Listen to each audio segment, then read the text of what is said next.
It's Coach Rogers here. I was actually sitting here doing some video editing for some other posts I was doing, setting up, loading up the automated posting queue so I could have content constantly being produced and sent out. But since I had the camera set up and the lights are up and everything, and I had this video going and put on my jacket, I said, I figure I might as well go unscripted and talk about something that's on my mind and near and dear to my heart. And that particular topic would be preparation for the journey. And what I mean by that is a lot of us, wanting success, whether it be success working a 9 to 5, the entrepreneur route, whether you're in school, whatever, everybody wants success. Yeah, everybody wants to reach that pinnacle. We kind of all start out like that.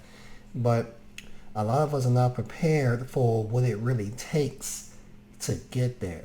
What it really takes to what's between us and what that thing we really want, because a lot of us want to think it's a progressive straight line, that kind of takes us piece by piece. You kind of go up it like a staircase, when it's more like a freaking roller coaster that you're not even riding on. Some of it you gotta walk, some you gotta climb, some you gotta ride, some you gotta it is insane, this process that you go through to become who you need to become so you can handle what you're going to be doing, and it's crazy.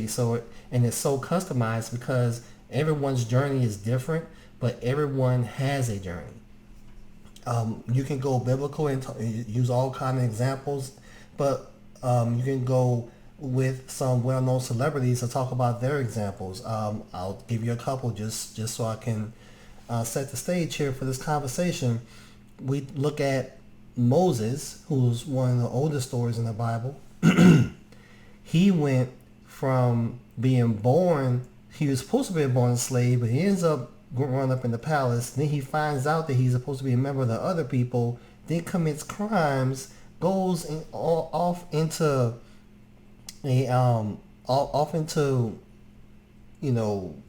obscurity for 40 years, if you read it directly from the word. And then after he goes through that, then he kind of creates a whole new life for himself, completely far and away from both lifestyles, both being a slave and living in the palace. He's living a whole nother lifestyle far and away, and then that whole process is what prepares him to get the call to go back and do what he needs to do and become.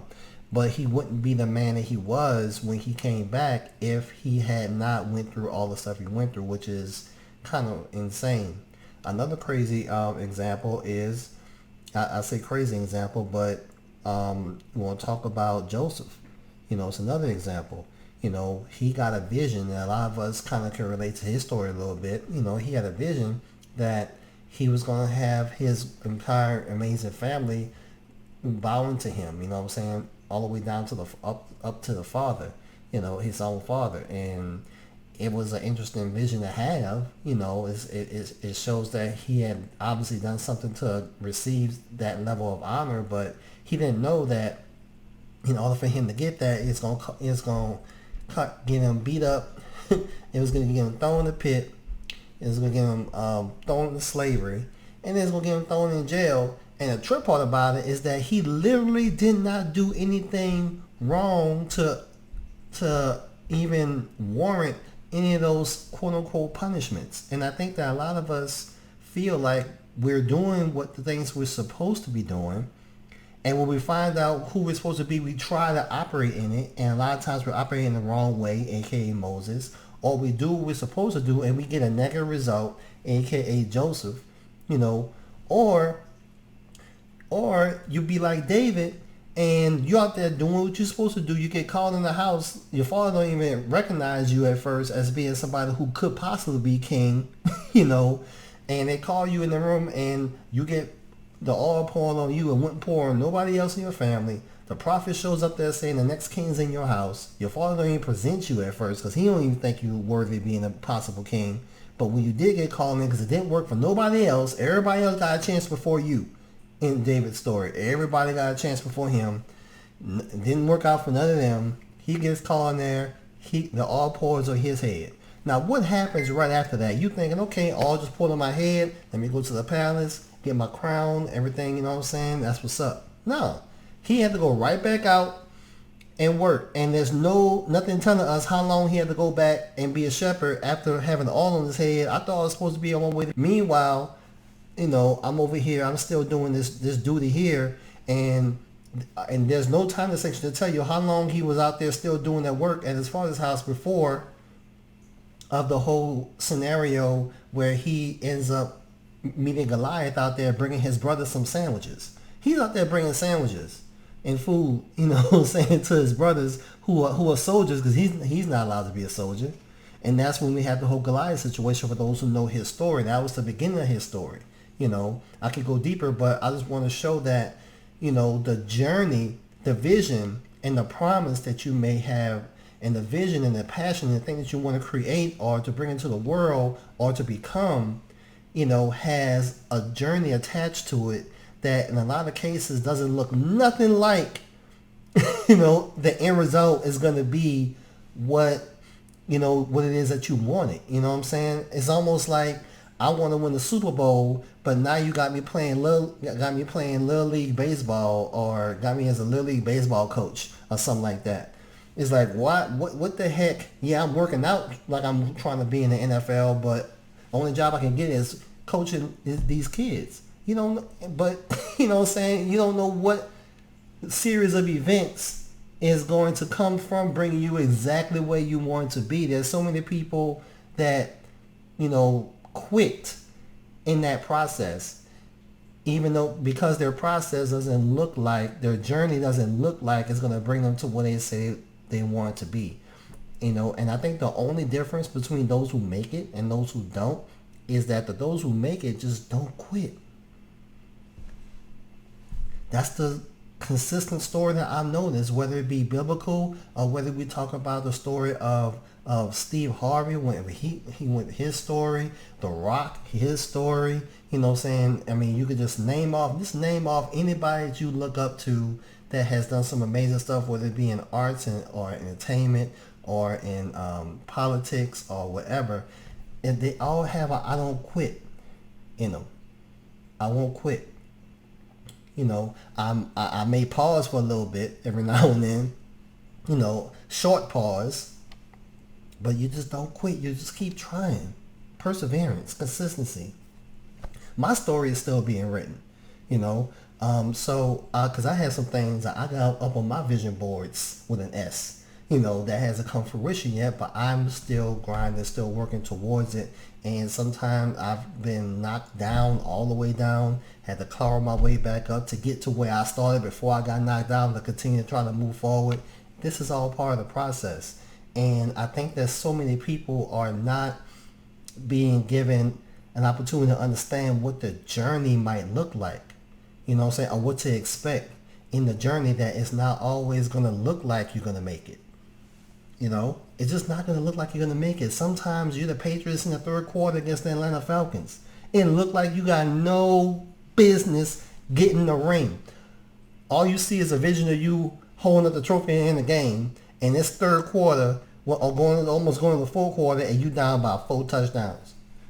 You know what I'm saying? Like, that's the way life seems like it is. But some kind of way, at the end of the day, you still get a championship. You can use that same team again. The team is on a 1 yard line. You have no business winning this game. There's less than a minute left in the game, and they throw an interception at the 1 yard line, and you still get a ring? That's 2 rings. That's 2 scenarios where this team had no business winning, and it just simply played every second as if I will not quit. I will try even when it looks like I have no business winning this game. And that's the difference between a multi-level consistent champion and people who are just existing and got stats. I'm not here to get stats. Stats is alright, it's cool, but I want championships. I want to achieve everything I have on those vision boards so I can have a reason to make some more. And it's just not going to be pretty sometimes. It's going to be stressful. Everybody's not going to always be on your corner. Sometimes, You have to walk the lonely path. Whether you Moses walking in the wilderness for 40 years, hopefully not 40 years, but people lived a lot longer back then, so time being relative. Or as Joseph, loneliness in that freaking pit, loneliness in that jail cell that he was in. Or you just loneliness the times that, like, for example, when people like Steve Harvey and people like I'm gonna keep bringing up Steve Harvey, but because that's just a person's story that was recently kind of been drawn around in my head.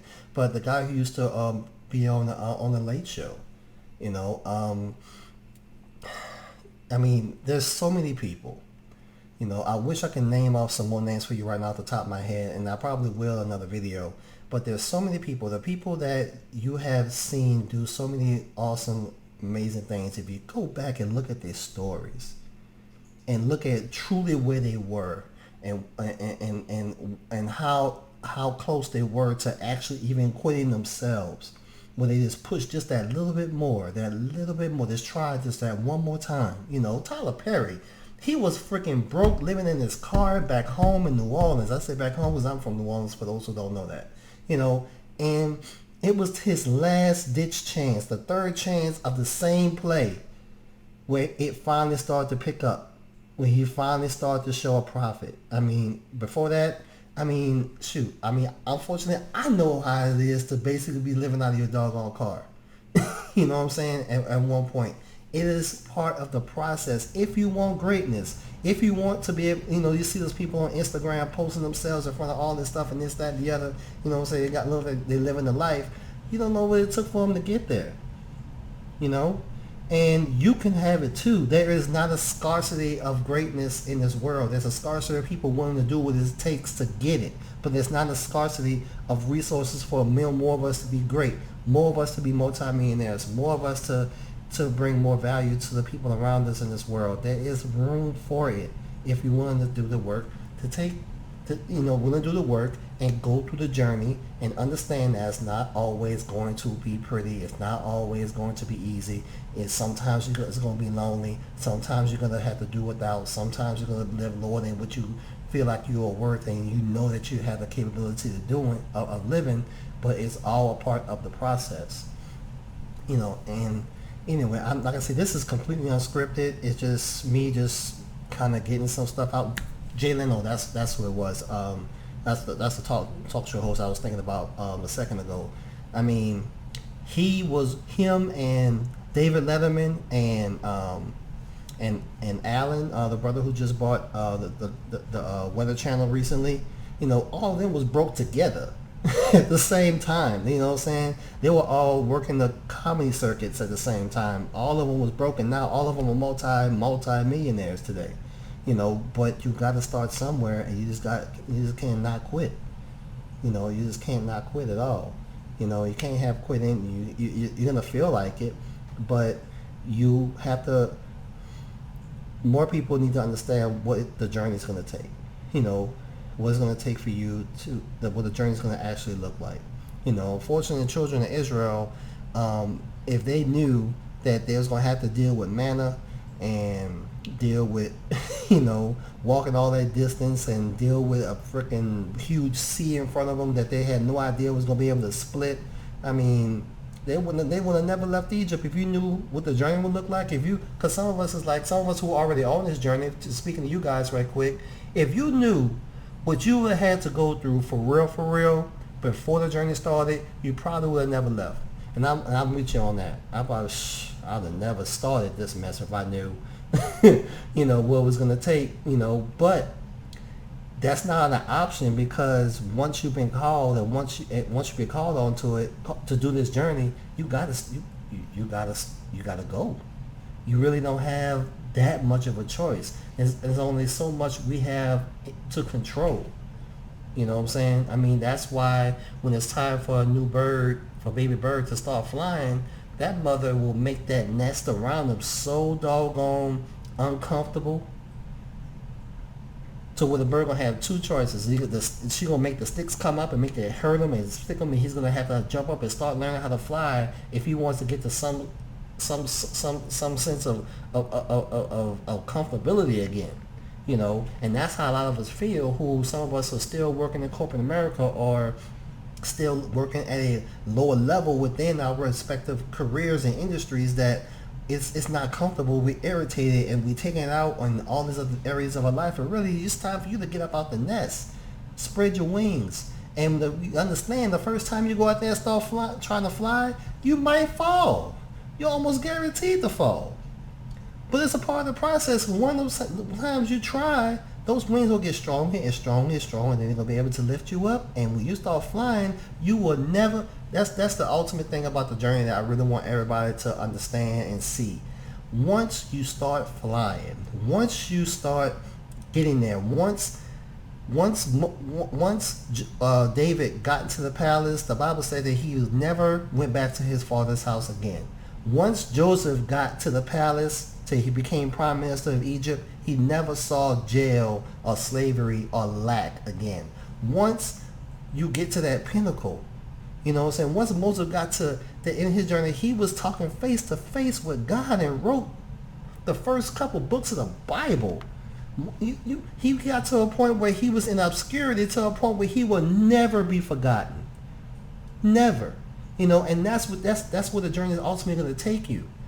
So like Michael Jordan just said on the interview recently, sometimes the hard times and the failure times makes you appreciate so much more the success that comes after it. That's another doggone story. People think that Michael Jordan came out the gate winning back-to-back three-peats, but he got his behind whooped by the Pistons, and the Celtics for a minute.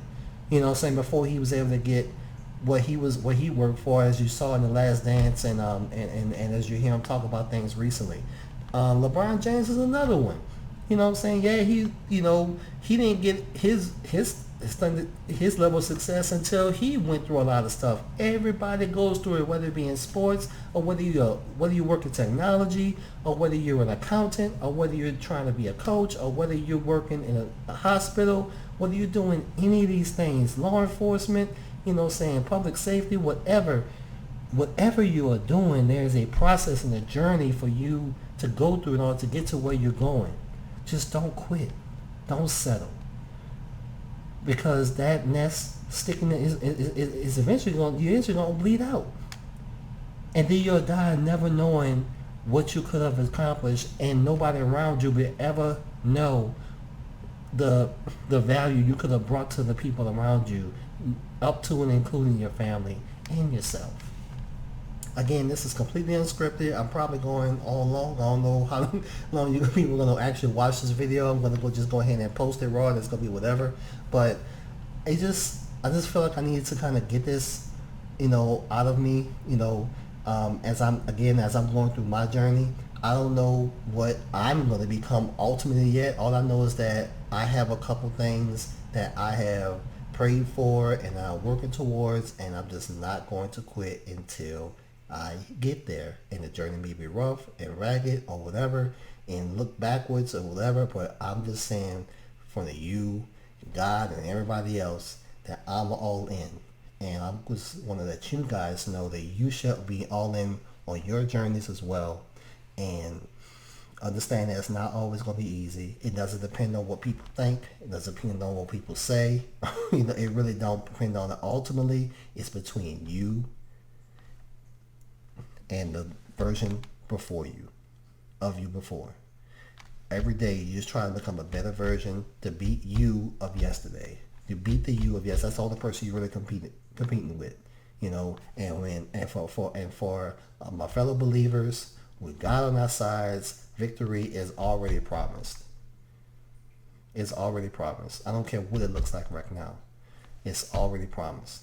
So, not a COVID, not a joblessness, not a denial of customers, not a denial for jobs, not the government, not nothing can get in the way of the purpose and the promise you have before you that's already been promised to you.